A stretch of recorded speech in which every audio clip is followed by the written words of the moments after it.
Good evening दोस्तों, स्वागत है आप सभी का जीके जोन में। तो आज हम करने वाले हैं जेपीएससी पेपर 2 सेट नंबर 10। तो चलिए शुरू करते हैं। पहला है, कवर जनजाति में जातीय पंचायत का मुखिया क्या कहलाता है?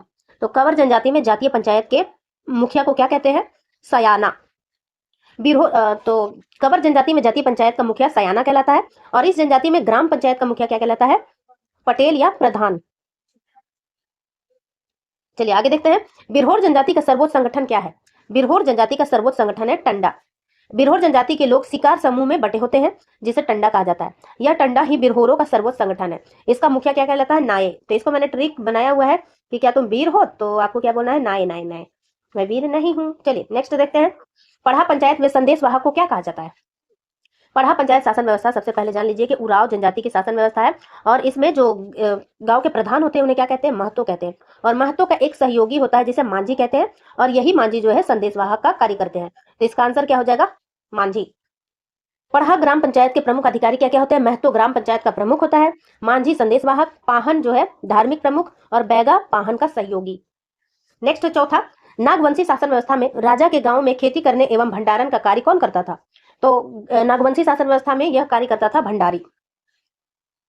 मुंडा मान की शासन व्यवस्था, मुंडा मान की शासन व्यवस्था। अच्छा चलिए नेक्स्ट देखते हैं। 5th नंबर सवाल है,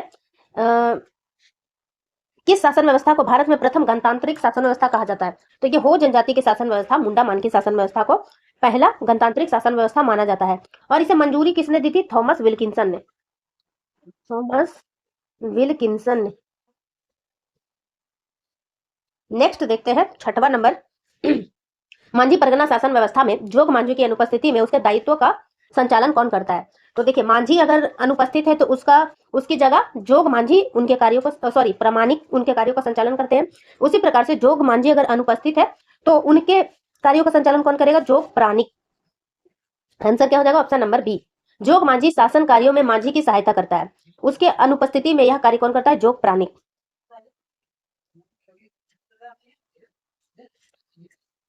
7वां है, पढ़ा पंच का आयोजन किस दिन किया जाता है? पढ़ा पंच का आयोजन किस दिन किया जाता है? तो ये हो जाएगा आश्विन पूर्णिमा को। ये जो है याद करने वाली चीजें हैं जो कि अक्सर भूल जाते हैं लोग, तो इसे जो है एक अलग कॉपी में नोट करना है। नेक्स्ट है 8वां, पाहन को दी गई लगान मुक्त भूमि को क्या कहा जाता है? पाहन को दी गई लगान मुक्त भूमि को डाली कटारी भूमि कहा जाता है। और मुंडा गांव का धार्मिक प्रधान जो है पाहन कहलाता है। और पाहन को अपने कार्यों के संचालन हेतु लगान मुक्त भूमि प्रदान की जाती है, जिसे हम क्या कहते हैं? डाली कटारी। नेक्स्ट है 9th नंबर, झारखंड की किस क्षेत्रीय पार्टी का नारा था खून के बदले खून? तो खून के बदले खून का नारा किसने दिया था? ऑल इंडिया स्टूडेंट यूनियन यानी AJSU, sorry, all India student union यानी कि आजसू। आजसू पार्टी का गठन कब हुआ था? 22 जून 1986 में। किसने किया था? सूर्य सिंह बेसरा ने किया था। और प्रभाकर तिर्की को आजसू का अध्यक्ष एवं सूर्य सिंह बेसरा को महासचिव बनाया गया था। चलिए नेक्स्ट देखते हैं 10वां नंबर, सोनोत संथाल समाज का गठन किसने किया था? इसका गठन किसने किया था? शिबू सोरेन ने। वर्ष 1970 में शिबू सोरेन ने महाजनों के खिलाफ आंदोलन की अगुवाई करते हुए सोनोत संथाल समाज का गठन किया था 1970 में। और इससे पहले 1969 में विनोद बिहारी महतो ने शिवाजी समाज की स्थापना की थी। तो 70 में जो है इन्होंने सोनोत संथाल समाज की स्थापना की थी। शिबू सोरेन का जन्म अगर पूछा जाए आपसे तो कब हुआ था? 1942 में। कहां पे हुआ था? नेमरा रामगढ़ में। नेमरा रामगढ़। चलिए नेक्स्ट देखते हैं 11वां नंबर, झारखंड की किस विभूति को मुंडा राजा कहा जाता है? मुंडा राजा कहा जाता है जयपाल सिंह मुंडा को। जयपाल सिंह मुंडा जो है हॉकी खिलाड़ी थे और 1928 ईस्वी में हुए ओलंपिक में हॉकी टीम का इन्होंने नेतृत्व में ही 1928 ईस्वी में भारत ने गोल्ड मेडल जीता था। और इनका जन्म हुआ था 3/1 मतलब जनवरी 1903 को हुआ था। खूटी के टकरा गांव में हुआ था। और इनके बचपन का नाम क्या था? वेनन पाहन था। इन्हें मरांगोम के मुंडा राजा और बिरसा मुंडा का अवतार भी कहा जाता है। भारत की तीसरी सबसे बड़ी जनजाति कौन सी है? भारत की तीसरी सबसे बड़ी जनजाति है संथाल जनजाति। ये झारखंड का सबसे बड़ा जनजाति है और भारत की तीसरी सबसे बड़ी जनजाति है। झारखंड में सबसे बड़ी जनजाति संथाल लगभग 35% है। संथाल भारत की भील और गोंड के बाद तीसरी सबसे बड़ी जनजाति है। नेक्स्ट, बिरसा मुंडा ने किस वर्ष खुद को ईश्वर का दूत घोषित किया था? बिरसा मुंडा ने 1895 में खुद को सिंगबोंगा का दूत घोषित किया था। बिरसा मुंडा ने स्वयं को 1895 में ईश्वर का दूत घोषित किया था। इनके द्वारा चलाया गया धर्म क्या है? बिरसाइत धर्म कहलाता है। और इन्होंने मिंडाओं को जेनेऊ पहनने की शिक्षा दी। नेक्स्ट है, अल्बर्ट एक्का को किस युद्ध में शहीद होने के बाद परमवीर चक्र से सम्मानित किया गया? तो ये जो भारत पाकिस्तान युद्ध 1971 ईस्वी में शहीद हो गए थे। अल्बर्ट एक्का थल सेना के ब्रिगेड ऑफ द गार्ड्स के लांस नायक थे। 1971 के भारत पाकिस्तान युद्ध में 1971 के भारत पाकिस्तान युद्ध में शहीद होने के बाद इन्हें मरणोपरांत परमवीर चक्र से सम्मानित किया गया था और झारखंड में परमवीर चक्र प्राप्त करता ये एकलौते और प्रथम व्यक्ति है। नेक्स्ट है 15वां, सदानी समाज के अंतर्गत कौन सी भाषा समूह आती है? तो पंच परगनिया, नागपुरी, खोटा, कुरमाली, कुड़माली, ये सभी जो भाषाएं हैं ये सदानी भाषा के अंतर्गत आती है। तो सदान शब्द जो है इसका क्या अर्थ है? बैठना। सदानी शब्द की व्युत्पत्ति सत्य या सत्य शब्द से हुई है। सदानी समाज के अंतर्गत समाज के तहत 4 भाषाओं का समूह आता है। कौन कौन सा? नागपुरी, पंचपरगनिया, खोटा और कुड़माली। 16वां नंबर सवाल है, देश का प्रथम मीथेन गैस कुआं कहां पर अवस्थित है? देश का पहला मीथेन कुआं पर्वतपुर में है और ये किस राज्य में है? यह है बोकारो राज्य में। झारखंड विधानसभा के पहले उपाध्यक्ष कौन थे? झारखंड विधानसभा के पहले उपाध्यक्ष थे बाबुन सुमरे। इनका कार्यकाल क्या था? 24 अगस्त 2002 से 29 मई 2004। पहले अध्यक्ष कौन थे? आप कमेंट में बताइएगा जरूर। चलिए 18वां देखते हैं, संथाल जनजाति में किस नृत्य के अवसर पर साल एवं महुआ फूल का प्रयोग किया जाता है? तो ये साल एवं महुआ फूल के प्रयोग किया जाता है बाहा पर्व में। और बाहा पर्व किस पर्व को कहा जाता है? तो सरहूल पर्व जो है इसे विभिन्न जनजातियों द्वारा भिन्न भिन्न नामों से बुलाया जाता है। तो इसे बाहा पर्व भी कहते हैं, उराव जनजाति के लोग इसे खद्दी पर्व कहते हैं और जारकोड़ भी इसे कहा जाता है। खड़िया जनजाति के द्वारा इसे जाड़कोर कहा जाता है। चलिए नेक्स्ट देखते हैं, उराव जनजाति के युवा गृह को क्या कहते हैं? धुमकुरिया कहते हैं। ये मैंने याद कराया है आपको ट्रिक से, बहुत पहले मैंने वीडियो अपलोड किया था, तो एक बार जरूर देखिएगा। धुमकुरिया उराव जनजाति का युवा गृह है जिसमें 10 से 11 वर्ष के किशोर एवं किशोरियों को सदस्यता दी जाती है। तो ये भी क्वेश्चन जो है स्टेटमेंट वाले क्वेश्चन में पूछा जा सकता है कि कब प्रवेश मिलता है। तो युवक युवतियों को 10 से 11 वर्ष की किशोर और किशोरियों को सदस्यता दी जाती है और युवकों के युवा गृह को जो खेड़पा और युवतियों के युवा गृह को कहते हैं पेलेड़पा। 20वां है, जिप्सी भाषा किस जनजातियों द्वारा बोली जाती है? तो इसका आंसर है इनमें से सभी। नेक्स्ट है, निम्नलिखित में से कौन सा गीत मौसमी गीत है? तो उदासी एक मौसमी गीत है, तो उदासी इसका आंसर हो जाएगा। उदासी कौन से मौसम में? तो ये गर्मियों के मौसम में गाया जाने वाला गीत है। इसमें भक्ति गीतों का गायन किया जाता है। नेक्स्ट है, धमसा वाद्य यंत्र का अन्य क्या नाम है? धमसा वाद्य यंत्र का नाम है कुड़ू धत्तू। धमसा की आकृति कड़ाही की तरह होती है और छऊ नृत्य में इसका प्रयोग किया जाता है। इस वाद्य यंत्र को कुड़ू धत्तू भी कहा जाता है। नेक्स्ट है 23वां, हल्दी घाटी मंदिर कहाँ अवस्थित है? तो ये कोराम्बे में अवस्थित है और कोराम्बे कहाँ पे है? गुमला जिले में है। नेक्स्ट देखते हैं, संथाली भाषा का प्रथम समाचार पत्र क्या है? तो ये मैंने इतनी बार कराया कि मुझे भी याद है, होड़ संवाद हो जाएगा और इसके लेखक कौन है? डोमन साहू समीर। संथाली भाषा का पहला समाचार पत्र है होड़ संवाद, इसका संपादन डोमन साहू समीर ने किया था। नेक्स्ट है, रिजले ने मुंडा जनजाति के गोत्रों की संख्या कितनी बताई है? तो रिजले महोदय ने मुंडा जनजाति में 340 गोत्रों की संख्या बताई है। 26वां है, कुरमाली भाषा का प्रथम शोध निम्नलिखित में से किस व्यक्ति ने किया था? तो ये होगा नंद किशोर सिंह। ये भी प्रश्न जो है आज ही मैंने करवाया है, साहित्य वाला चैप्टर अपलोड किया है, वो वीडियो जरूर देख लीजिएगा। तो नेक्स्ट देखते हैं, तो 27वां नंबर देखते हैं, विद्यार्थी किसकी रचना है? विद्यार्थी रचना किनकी है? रामदीन प्रसाद। तो ये क्वेश्चन जो है थोड़ा सा यूनिक मिला है मुझे, बुक में मैंने नहीं देखा इस प्रश्न को। विद्यार्थी किनकी रचना है? रामदीन प्रसाद की। इनकी और रचनाएं कौन सी है? चलती, पिटारी और वासना। नेक्स्ट 28वां, संथाली साहित्यकार कालीचरण हेम्ब्रम को किस कृति के लिए साहित्य अकादमी पुरस्कार से सम्मानित किया गया? ये हो जाएगा शिशिर जाली। किसी हो जनजाति के व्यक्ति द्वारा लिखित पहली पुस्तक कौन सी है? किसी हो जनजाति के द्वारा लिखी गई पहली पुस्तक है रूमूल। संथाली साहित्य में मैंने करवाया हुआ है, डिस्क्रिप्शन में लिंक दे रही हूँ, आप जरूर देख लेना। किसी हो व्यक्ति द्वारा लिखित पहली पुस्तक का नाम है रूमूल। इसे किसने लिखा है? सतीश कोड़ा सेंगल ने लिखा है। 30वां है, नागपुरी भाषा की प्रथम व्याकरण पुस्तक की रचना किसने की है? तो इसकी रचना की है E.H. विटली ने। E.H. विटली ने किया है। नागपुरी भाषा की प्रथम व्याकरण नोट्स ऑन द गवारी डायलेक्ट ऑफ लोहरदगा छोटा नागपुर है और इसकी रचना 1896 में किसने की थी? E.H. विटली ने। 31वां है, नीलांबर पीताम्बर विश्वविद्यालय कहाँ है? तो ये है मेदिनीनगर पलामू में। नीलांबर पीताम्बर विश्वविद्यालय की स्थापना 2009 में की गई थी और नीलांबर पीताम्बर कौन है? 1857 की क्रांति में पलामू क्षेत्र में इन दो भाइयों ने नेतृत्व किया था, तो उन्हीं के सम्मान में इसका नाम रखा गया नीलांबर पीताम्बर विश्वविद्यालय। 32वां है, झारखंड में चावल अनुसंधान केंद्र कहाँ है? तो ये हजारीबाग में है। झारखंड के प्रथम महिला अभियांत्रिक महाविद्यालय की स्थापना कहाँ की जा रही है? तो ये हो जाएगा रामगढ़ जिला। 34वां है, झारखंड के किस जिले में हॉकी का एस्ट्रोटर्फ स्टेडियम अवस्थित है? एस्ट्रोटर्फ स्टेडियम रांची में है। हाँ। तो नेक्स्ट देखते हैं 34वां का आंसर हो गया है। 35 देखते हैं, निम्नलिखित में से कौन क्रिकेट के खेल में नहीं जुड़ा है? क्रिकेट के खेल से नहीं जुड़ा। तो विराट कोहली को विराट सिंह है तो ये जुड़े हुए हैं। वरुण एरोन, ईशान किशन, ये तीनों खिलाड़ी जो है क्रिकेट से संबंधित है, जबकि जयंत तालुकदार जो है तीरंदाज है। तीरंदाज, ओ सॉरी, तीरंदाज यहाँ नहीं लिखा पाएगा, चलिए कोई बात नहीं, आंसर हो जाएगा तीरंदाज। नेक्स्ट है 61वें नेशनल ओपन एथलेटिक्स चैंपियनशिप में 100 मीटर हर्डल में महिला वर्ग में रजत किसने जीता? तो महिला वर्ग में रजत जीता है सपना कुमारी ने। बेंगलुरु में हुए 61वें नेशनल ओपन एथलेटिक्स चैंपियनशिप में झारखंड की सपना कुमारी ने 100 मीटर हर्डल रेस में रजत पदक जीता है। नेक्स्ट है 37वां नंबर, निम्नलिखित में से झारखंड मद्य निषेध नीति 2016 में क्या सही है? पहला, 21 वर्ष से कम आयु के व्यक्तियों को शराब की बिक्री पर प्रतिबंध है, तो ये मैंने कल कराया था, ये सही है। राज्य में 50% से अधिक अनुसूचित जनजाति वाली जनसंख्या वाले अनुसूचित ग्राम पंचायतों में शराब की दुकान खोलना प्रतिबंधित है, ये भी सही है। 15 अगस्त, 26 जनवरी, रामनवमी, दशहरा जैसे त्योहारों के दिन शराब की बिक्री पे पाबंदी रहेगी, ये सभी कथन सत्य है। आंसर क्या है? डी। कौन सा जनजातीय विद्रोह अंग्रेजों के विरुद्ध सबसे लंबा और सबसे खूनी विद्रोह था?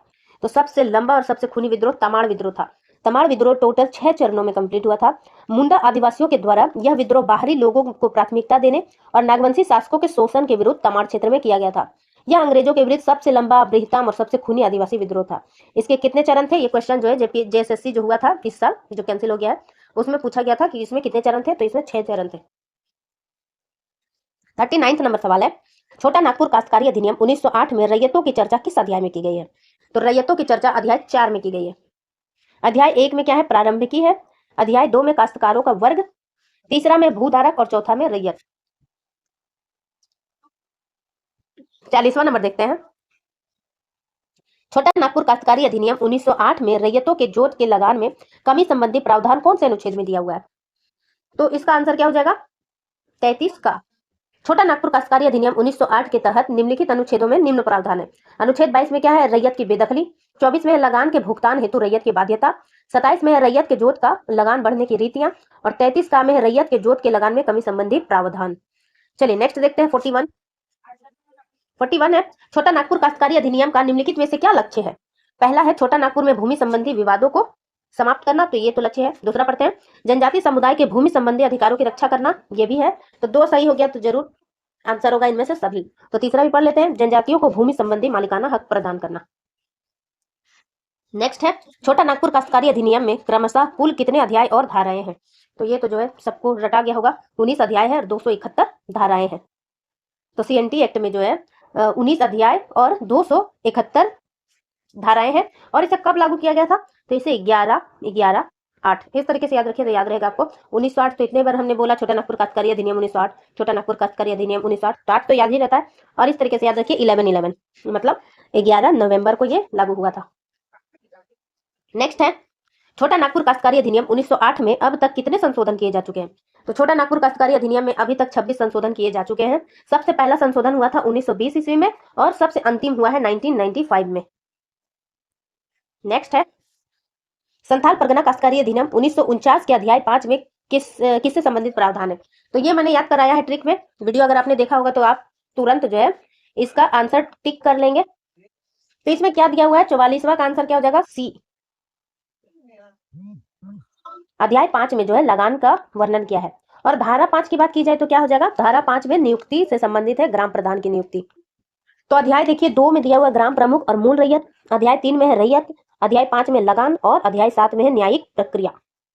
नेक्स्ट है 45वां नंबर, संथाल परगना काश्तकारी अधिनियम के तहत कृषि वर्ग की परिभाषा है, सॉरी कृषि वर्ष होना चाहिए, यहाँ पे खुद ही मिस्टेक, गलती से हो गया, वर्ष होगा। कृषि वर्ष का की परिभाषा क्या है? तो पहला देखिए, जहां बांग्ला साल चलता है वहां पे वैशाख, ये क्वेश्चन पिछले सेट में था। जहां फसली साल चलता पिछली बार भी मैंने चाल बोल दिया था। जहां फसली साल चलता है वहां प्रथम आश्विन से प्रारंभ होने वाला वर्ष, और जहां कृषि परियोजनाओं के लिए कोई अन्य वर्ष चलता है उस वर्ष से। तो इन सभी, ये सभी सही है।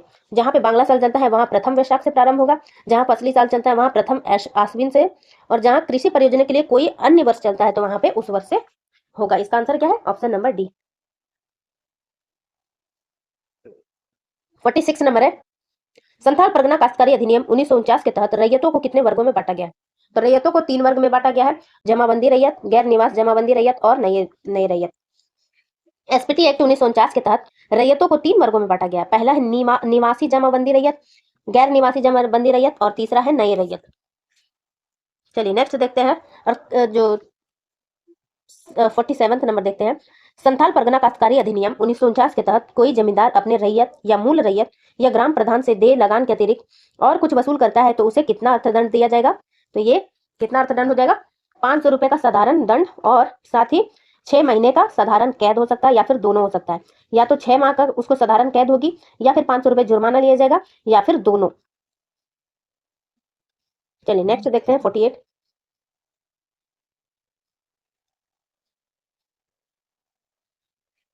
8 नंबर है, संथाल परगना काश्तकारी अधिनियम 1949 के तहत यदि रैयत के विरुद्ध जमींदार ने कोई मुकदमा किया है तो उसके विरुद्ध पहले मुकदमे की तिथि के कितने माह के बाद लगान के वसूली के लिए दूसरा मुकदमा दायर किया जाएगा? ये पिछली बार भी ये क्वेश्चन आया हुआ है, पिछले सेट में 9th नंबर में। 6 महीने इसके आंसर हो जाएगा। 6 महीने के अंदर दूसरा मुकदमा दायर नहीं किया जा सकता है। नेक्स्ट है 49th नंबर, झारखंड की कौन सी चट्टानें रोहतास पठार का दक्षिणी हिस्सा है? इसका आंसर होगा विंध्यन क्रम की चट्टानें। तो गढ़वा साइड से जो लगती है विंध्यन क्रम की चट्टानें, ये रोहतास पठार का दक्षिणी हिस्सा है। विंध्यन क्रम की चट्टानें झारखंड के उत्तर पश्चिमी भाग में सोन नदी के क्षेत्र में पाई जाती है। ये चट्टानें मूलतः रोहतास पठार का दक्षिणी हिस्सा है। 50वां है, राजमहल पहाड़ी क्षेत्र कितने वर्ग किलोमीटर में फैला है? तो राजमहल क्षेत्र जो है 2000 वर्ग किलोमीटर में फैला है। इसका विस्तार कौन कौन से राज्य में? दुमका, देवघर, गोड्डा, पाकुड़ और साहेबगंज। 51 देख लेते हैं, निम्नलिखित में से कौन सी दामोदर की सहायक नदी है? तो दामोदर की सहायक नदी तो कतरी भी है, जमुनिया भी है, भेड़ा भी है। मेरे ख्याल से पूछना चाह रहा है कौन नहीं है, तो इसका आंसर हो जाएगा चाको। दामोदर नदी की सहायक नदियां बराकर, बोकारो, कोनार, जमुनिया, कतरी और भेड़ा। तो आप कमेंट में बताइए कि दामोदर की लंबाई कितनी है और झारखंड में इसकी लंबाई कितनी है। 52 नंबर सवाल है, नामकुम में भारतीय लाह अनुसंधान संस्थान की स्थापना कब हुई थी? 1924 में हुई थी, 20 सितंबर 1924 को। 20 सितंबर 1924 को नामकुम रांची में भारतीय लाह एवं रिसर्च इंस्टीट्यूट की स्थापना की गई थी। वर्तमान में इसका नाम जो है परिवर्तित कर दिया गया है। अब इसे क्या बुलाते हैं? National institute of secondary agriculture, यानी निशा, NISA, निशा कहा जाता है, national institute of secondary agriculture. और लाह को जो है कृषि का दर्जा कौन से ईयर में प्राप्त हुआ है, क्या आप बता सकते हैं? झारखंड सरकार ने कौन से ईयर में लाह को कृषि का दर्जा दिया है? चलिए नेक्स्ट देखते हैं 53 नंबर, दामोदर घाटी औद्योगिक पट्टी को किस अन्य नाम से भी जाना जाता है? तो दामोदर घाटी औद्योगिक पट्टी को, तो ये धनबाद और बोकारो में विस्तृत है, तो इसका आंसर तो ऑप्शन के थ्रू भी किया जा सकता था, बोकारो धनबाद औद्योगिक पट्टी। नेक्स्ट है 54वां नंबर सवाल, 54th है, झारखंड औद्योगिक एवं निवेश प्रोत्साहन नीति 2016 में निम्नलिखित में से कौन सा विकल्प सही है? ऑप्शन देखते हैं, राज्य में कौशल विकास कार्यक्रम का संचालन किया जाएगा, श्रम गहन उद्योगों को प्रोत्साहित किया जाएगा, महिलाओं को ध्यान में रखते हुए श्रम क्षेत्र में सुधार किया जाएगा। इसका आंसर ऑप्शन नंबर डी, ये सभी कथन सत्य है। 55 है, झारखंड की पुनर्स्थापना और पुनर्वास नीति में कुल कितने अध्याय है? तो ये 9 अध्याय है। पिछले सेट में भी हमने देखा इस प्रश्न को। तोड़ान पब्लिकेशन की जो न्यू बुक आई है, इसमें काफी ज्यादा क्वेश्चन के रिपीटेशन भी मिल रहा है देखने को। नेक्स्ट है, झारखंड राज्य की पर्यटन नीति 2015 में किसे शामिल नहीं किया गया है? पहला, मास्टर प्लान तैयार कर उसे लागू करना और पर्यटन क्षेत्रों का एकीकृत विकास करना। दूसरा है, राज्य के सांस्कृतिक स्मारक को क्षय से बचाना। तीसरा है, पर्यटन के क्षेत्र में प्रशासनिक व्यवस्था को शिथिल करना। नेक्स्ट है, पर्यटन संबंधी उत्पादों को प्रोत्साहित करना। तो ऑप्शन देखते हुए ही समझ में आ गया इसका आंसर क्या है। अगर आप नहीं भी पढ़े होंगे तो ये देखकर जान जाएंगे कि आंसर सही ही हो सकता है, क्योंकि पर्यटन के क्षेत्र में प्रशासनिक व्यवस्था को शिथिल को क्यों करेगा जब हमें पर्यटन को बढ़ावा देना है। तो चलिए इसका एक्सप्लेनेशन पढ़ देती हूँ मैं। झारखंड राज्य की पर्यटन नीति 2015 में पर्यटन के क्षेत्र में प्रशासनिक व्यवस्था में सक्षम, सरल और पारदर्शी बनाना इसका लक्ष्य है। नेक्स्ट है 57 नंबर, झारखंड फिल्म नीति 2015 में किसे शामिल नहीं किया गया है? पहला, राज्य में फिल्म निर्माण से संबंधित अवसंरचना के निर्माण के लिए आसान शर्तों पर ऋण उपलब्ध कराना। दूसरा है, राज्य में पर्यटन स्थल को विशेष रूप से प्रसारित करने वाली फिल्मों को 1 करोड़ रुपए का तक का अनुमान देना। तीसरा है, राज्य में छोटे सिनेमा घरों को प्रोत्साहन देने के साथ ही बंद सिनेमा घर को पुनः शुरू करना। तो इसका आंसर है ऑप्शन नंबर बी। ये जो है पढ़े बिना आप नहीं कर सकते थे, क्योंकि डेटा वाले जो क्वेश्चन होते हैं वो नहीं किए जा सकते पढ़े बिना। तो इसका एक्सप्लेनेशन ये है कि झारखंड फिल्म नीति 2015 के तहत राज्य में पर्यटन स्थल को विशेष रूप से प्रसारित करने वाली फिल्मों को 50 लाख रुपए का अनुदान दिया जाएगा, ना कि 1 करोड़। नेक्स्ट है, झारखंड राज्य की स्टार्टअप नीति 2016 की घोषणा कब की गई थी? इसका आंसर हो जाएगा 6 अक्टूबर। झारखंड राज्य ने 6 अक्टूबर 2016 को झारखंड स्टार्टअप नीति 2016 की घोषणा की। इसके तहत सरकार द्वारा नवोन्मेष हेतु उचित वातावरण उपलब्ध कराने का लक्ष्य रखा गया है। 59 नंबर देखते हैं। Jharkhand single window clearance act 2015 के तहत किसे शामिल किया गया है? तो इसका आंसर क्या है? पहला ऑप्शन पढ़ते हैं, इनके उद्देश्यों को पूरा करने हेतु एक शासी निकाय का गठन। तो इसका मैं बता देती हूँ, इतना टाइम वेस्ट करने का क्या फायदा। मुख्यमंत्री के प्रधान सचिव की अध्यक्षता में एक एकल खिड़की मंजूरी समिति का गठन किया जाना। तो एक्सप्लेनेशन क्या है? Jharkhand single window clearance act 2015 के तहत उद्योग विभाग के प्रधान सचिव की अध्यक्षता में एक एकल खिड़की मंजूरी समिति का गठन किया जाएगा। किसकी अध्यक्षता में? उद्योग विभाग के प्रधान सचिव। तो यहाँ पे क्या लिखा है? मुख्यमंत्री के प्रधान सचिव, जिसका बल्कि इसका आंसर क्या होगा? उद्योग विभाग के प्रधान सचिव होंगे। 60 है, झारखंड राज्य में मिट्टी की शिल्पकारी को प्रोत्साहित करने के लिए माटी कला का गठन कब किया गया था? 2017 में किया गया था। 61वां है, झारखंड के किस जिले में प्लास्टिक हब विकसित किया जा रहा है? इसका आंसर हो जाएगा देवघर। ये दोनों क्वेश्चन जो है पिछले सेट में था। झारखंड के देवघर जिले में 150 एकड़ भूमि पर 120 करोड़ रुपए की लागत से प्लास्टिक पार्क की स्थापना की जा रही है। तो 150 एकड़ भूमि और 120 करोड़ रुपए। तो अब मैं नहीं बताऊंगी कौन सा रिपीटेड है, क्योंकि बहुत सारे रिपीटेड क्वेश्चन आ रहे हैं।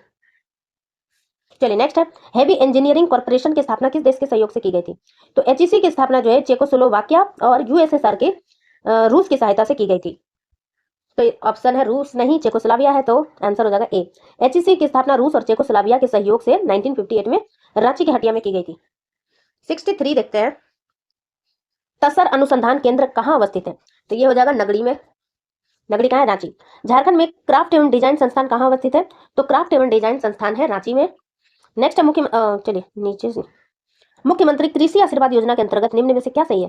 पहला, इस योजना का शुभारंभ रांची से तत्कालीन उपराष्ट्रपति वेंकैया नायडू ने किया था। दूसरा है, इस योजना के लाभार्थी की न्यूनतम उम्र 18 वर्ष होनी चाहिए। तीसरा है, इस योजना के तहत राज्य के किसानों को खरीफ फसल के लिए 5,000 रुपए प्रति एकड़ और अधिकतम 25,000 रुपए 5 एकड़ के लिए दिया जाएगा, या फिर सब सही है? तो इसका आंसर है सारे कथन सत्य है। मुख्यमंत्री कृषि आशीर्वाद योजना की शुरुआत 10 अगस्त 2019 को हुई थी। तो 10 अगस्त 2019 को तत्कालीन उपराष्ट्रपति वेंकैया नायडू द्वारा हरमू रांची से की गई थी। यह राज्य प्रायोजित योजना है। नेक्स्ट, मुख्यमंत्री शहीद ग्राम विकास योजना की शुरुआत कब की गई थी? ये 2017 में की गई थी। कब? 18 दिसंबर 2017 को की गई थी। इसका उद्देश्य क्या है? शहीदों के गांवों को विकसित करना। ज्ञानोदय योजना के उद्देश्य क्या है? पहला, नेक्स्ट वीडियो में ना इसी पर आने वाला है, योजनाओं पर। तो चलिए देखते हैं ज्ञानोदय योजना का उद्देश्य क्या है। सबसे पहले ज्ञानोदय योजना जो है 12 सितंबर 2017 को आई थी। इसका उद्देश्य है स्कूली शिक्षा की गुणवत्ता में सुधार करना। इसका संचालन स्कूली शिक्षा एवं साक्षरता विभाग द्वारा किया जाता है और इसके तहत विद्यालय के शिक्षकों को मुफ्त टैबलेट का वितरण किया जाएगा। इसका आंसर ऑप्शन नंबर डी। पे एंड प्ले योजना 2017 में गलत को चिन्हित करिए। पहला, इसका उद्देश्य राज्य में खेल कूद को प्रोत्साहित करना है। तो ये तो होगा ही। इस योजना का संचालन रांची के बिरसा मुंडा स्टेडियम में किया जा रहा है। इस योजना के तहत 5 प्रकार के खेलों के लिए प्रशिक्षण प्रदान किया जा रहा है। तो ये गलत दिया हुआ है। इसमें 9 प्रकार के खेलों का, 5 नहीं बल्कि 9 प्रकार के खेलों का प्रशिक्षण प्रदान किया जा रहा है। बाकी सारे कथन जो है सत्य है। महिला अंचल संपत्ति योजना 2007 के तहत महिला के नाम से 50 लाख रुपए तक की संपत्ति खरीदने पर संपत्ति निबंधन एवं स्टाम्प शुल्क के लिए कितनी राशि का भुगतान किया जाएगा? आंसर हो जाएगा ऑप्शन नंबर डी, कोई शुल्क नहीं। झारखंड में नंदी महोत्सव किस क्षेत्र में संबंधित है? तो नंदी महोत्सव वृक्षारोपण से संबंधित है। नंदी महोत्सव का संचालन वर्ष 2019 में किया गया था और इस अभियान के तहत राज्य के 24 जिलों में 24 नदियों के किनारे लगभग 140 किलोमीटर की दूरी तक पौधे लगाए गए थे। तो ये काफी अच्छा इनिशिएटिव था। नेक्स्ट है, झारखंड प्रतिपूरक वनीकरण कोष प्रबंधन एवं योजना प्राधिकरण कैंपा के प्रमुख लक्ष्य क्या है? पहला है मौजूदा प्राकृतिक वनों का संरक्षण, सुरक्षा, पुनर्जर्जन एवं प्रबंधन करना। दूसरा, पर्यावरणीय सेवाएं प्रदान करना, विज्ञान शोध प्रशिक्षण और क्षमता का निर्माण करना। तो इसका आंसर है ऑप्शन नंबर डी। ये सभी कथन सत्य है। कैंपा का गठन प्राकृतिक वनों के संरक्षण, वन्य जीवों के प्रबंधन, आधारभूत संरचना विकास तथा इससे जुड़ी अन्य गतिविधियों को पूरा करने हेतु किया गया था। इसका गठन झारखंड में कब किया गया था? कैंपा का गठन अक्टूबर 2009 में। ब्लॉक स्तर पर आपदा प्रबंधन का अध्यक्ष कौन होता है? तो ब्लॉक स्तर पर बीडीओ जो होते हैं, ब्लॉक डेवलपमेंट ऑफिसर, इसका अध्यक्ष होते हैं। 73 नंबर सवाल है, राष्ट्रीय आपदा कार्यवाही बल एनडीआरएफ का गठन कब हुआ था? एनडीआरएफ का गठन हुआ था 2006 में। और जो इसी प्रकार से राज्य में भी किया गया है, एसडीआरएफ का गठन किया गया है। नेक्स्ट है, झारखंड राज्य आपदा प्रबंधन प्राधिकरण में अधिकतम कितने सदस्य हो सकते हैं? तो इसमें अधिकतम 9 सदस्य हो सकते हैं, अध्यक्ष सहित। तो झारखंड राज्य आपदा प्राधिकरण में अधिकतम कितने सदस्य हो सकते हैं? तो मुझे तो लग रहा है इसमें 10 सदस्य होने चाहिए थे, अध्यक्ष को मिलाकर, लेकिन इसमें 9 दिया आंसर। ठीक है, इसको एक बार आप कंफर्म कर लीजिएगा। झारखंड राज्य आपदा प्रबंधन प्राधिकरण का अध्यक्ष कौन होता है? मुख्यमंत्री, और इसमें अधिकतम 9 सदस्य हो सकते हैं। आपदा प्रबंधन ज्ञान सह सूचना प्रदर्शन के संदर्भ में क्या सही है? पहला, इसकी स्थापना झारखंड राज्य आपदा प्रबंधन योजना के तहत हुई है, तो ये तो सही है। इन केंद्रों का विकास विशेष आपदाओं जैसे बाढ़, खनन, सूखा आपदा, जंगलों में आग आदि के अनुरूप किया जाता है।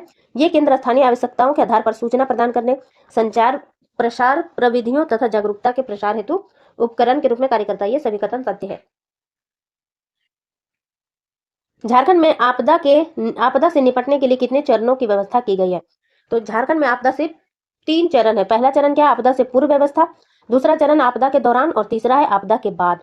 यानी आपदा से पूर्व भी बहुत सारे काम होते हैं, जैसे कि आपदा से पूर्व लोगों को आगाह करना, सुरक्षित जगह पे पहले ले जाना, फिर आपदा हो जाता है उसके बाद लोगों को बचाना, राहत सामग्री पहुंचाना, और आपदा के बाद जो है उसमें भी, आपदा के दौरान भी लोगों का राहत कार्य करते हैं ना, जैसे बचाते हैं, उसके बाद उन्हें किस तरीके से घर प्रदान किया जाए, उन्हें किस प्रकार से नौकरी दिया जाए, इस तरह के आपदा के बाद की ये होती है। तो इसका आंसर है 3 चरण। 77 है, झारखंड में जल जीवन मिशन के तहत मुख्यमंत्री हेमंत सोरेन द्वारा कितनी महिलाओं को सम्मानित किया गया था? तो 4 महिलाओं को सम्मानित किया गया था। कौन कौन थी? मुन्नी देवी, पार्वती देवी, पूजा देवी और पार्वती देवी, दूसरी भी पार्वती देवी है। तो पहली मुन्नी देवी, मुखिया पिठोरिया प्रखंड रांची की। दूसरा पार्वती देवी, मरकच्चो पंचायत समिति सदस्य कोडरमा। पूजा देवी, आरकेशा पंचायत वार्ड सदस्य कोडरमा। पार्वती देवी, डुमचांच प्रखंड कोडरमा। तो ये याद रखिएगा कि कितने को सम्मानित किया गया था। नाम मुझे नहीं लगता पूछा जाएगा। नेक्स्ट है 78, टाटा कंपनी द्वारा झारखंड के कोल्हान में कितने करोड़ रुपए का निवेश किया जाएगा? तो ये 4000 करोड़। नेक्स्ट 79, प्रथम हॉकी इंडिया जूनियर महिला प्रतियोगिता कहाँ आयोजित की गई? तो इसका आंसर हो जाएगा खूंटी जिला में। खूंटी में संपन्न प्रथम हॉकी इंडिया जूनियर महिला प्रतियोगिता में झारखंड की टीम ही विजेता बनी, और फाइनल में किसे हराया? मिजोरम की टीम को। पुस्तक झारखंड से लद्दाख किसने लिखी है? झारखंड से लद्दाख पुस्तक रश्मि शर्मा ने लिखी है। 81 है, झारखंड के कितने कलाकारों को संगीत नाटक अकादमी पुरस्कार से सम्मानित किया गया है? तो इसका आंसर हो जाएगा 4। कौन कौन है? प्रोफेसर अजय मलकानी नाटक निर्देशन हेतु, विजेंद्र पटनायक छऊ नृत्य के लिए, दुर्गा प्रसाद मुर्मू को संथाली संगीत के लिए, और चेतन जोशी को बांसुरी वादन हेतु। तो ये जो मैंने बोला उसे लिख लीजिएगा, प्रोफेसर अजय मलकानी। वैसे मैं इसका पीडीएफ दे दूंगी टेलीग्राम पे, आप देख लेना। 82 है, भारत की वन स्थिति रिपोर्ट 2021 के अनुसार झारखंड के कुल भौगोलिक क्षेत्र पर वनों का प्रतिशत कितना है? रिकॉर्डेड वन क्षेत्र में कितना प्रतिशत है? तो इसका आंसर क्या हो जाएगा? 29.76%। नेक्स्ट है 83, फोर्ब्स इंडिया के सेल्फ मेड वुमेन 2022 की सूची में झारखंड की किस लेखिका एवं पत्रकार का नाम शामिल है?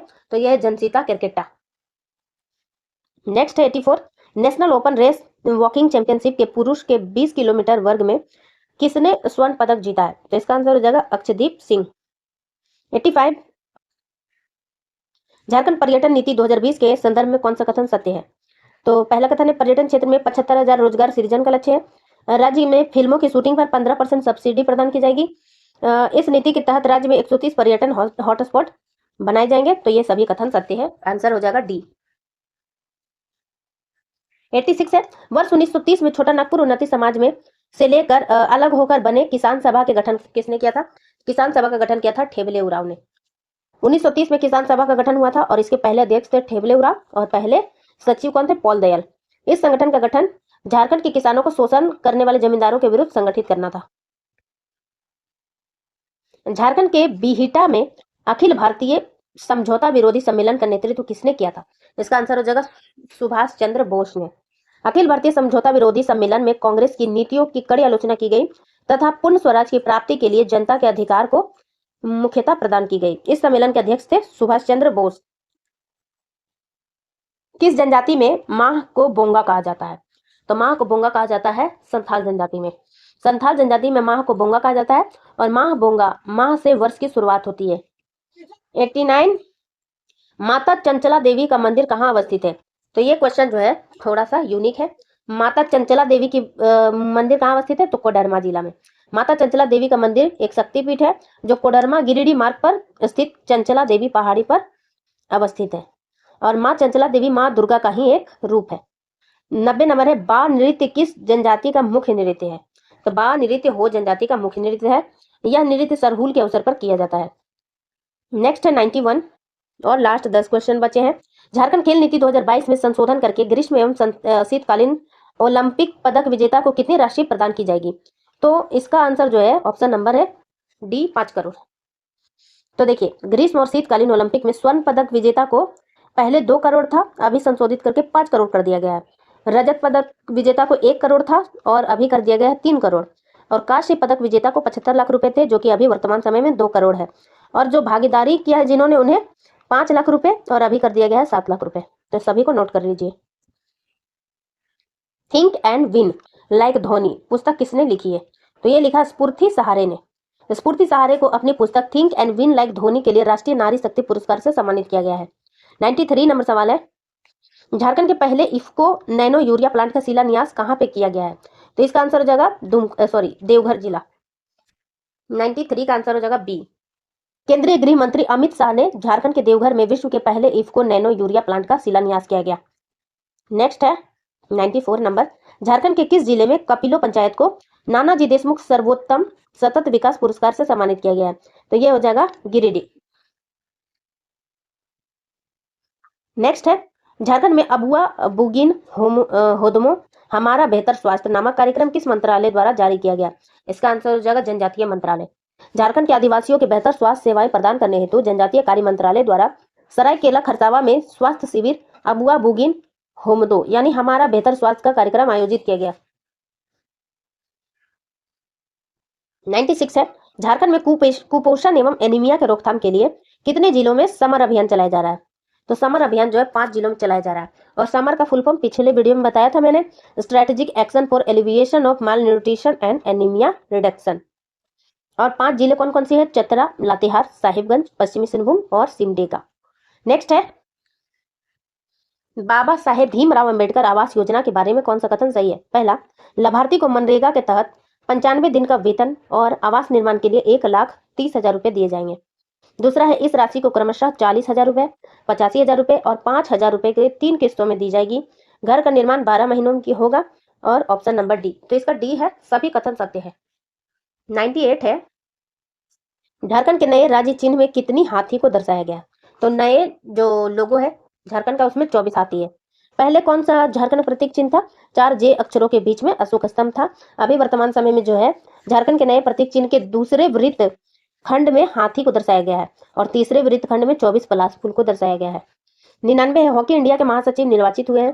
तो भोलानाथ सिंह जो है झारखंड हॉकी के अध्यक्ष रहे। भोलानाथ सिंह को हॉकी इंडिया का महासचिव निर्वाचित किया गया है। और आज का आखिरी प्रश्न है, association of mutual funds in India 2023 AMFI की रैंकिंग में झारखंड के किस जिले को पहला स्थान प्राप्त हुआ है? इसका आंसर हो जाएगा रांची। पहले 3 स्थान है मुंबई।